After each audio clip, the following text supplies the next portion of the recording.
I'll teach you everything you need to know about waiting and sequence in 5 minutes. First thing I want to show you, if we write hello world or what, if we write anything, we can print out multiple things. We can print as many times as we want. The script will add lines as you keep adding them, and it'll do whatever is in the script as many times as you tell it. If we do it 3 times, guess what it's going to print?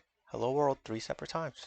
If I print hello, then world, then exclamation mark, guess what it's going to print? Hello, then world, then exclamation mark, because scripts go in order from the top to bottom, beginning to end. So that's why it got printed out in the same order that we wrote it in. However, let's say I wanted to wait a few seconds between each print.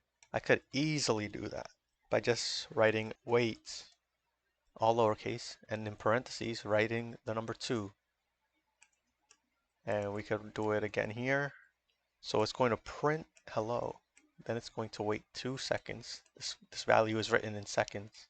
And then print world. And then wait another 2 seconds. And then print exclamation mark. Let's see that happen in action. Hello, world, exclamation mark. You could even wait decimals if you want. You can wait 2.5 seconds. Or maybe you just want to wait 0.75 seconds, 3/4 of a second. It doesn't have to be a whole number. I'll show you. Hello, world, bam.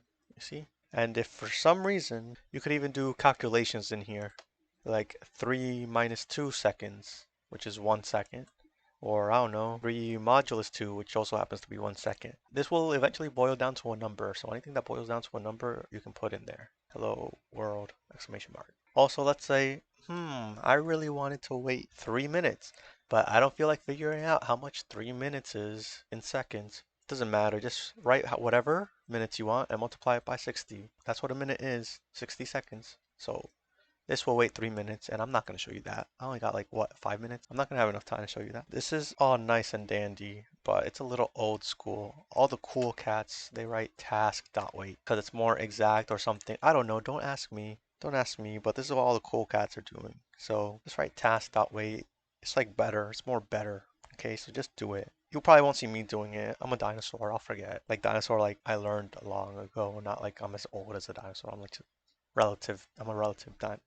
Anyway, if you want to print multiple things on the same line, you can do that. You just have to use commas. For example, I write hello, and then I want to print out something else, like world. Then I want to print out exclamation mark. You can also do that. Just separate each quotation with commas, and they'll be spaced out. This could be a little bit more useful later, but I just want you to keep that in mind.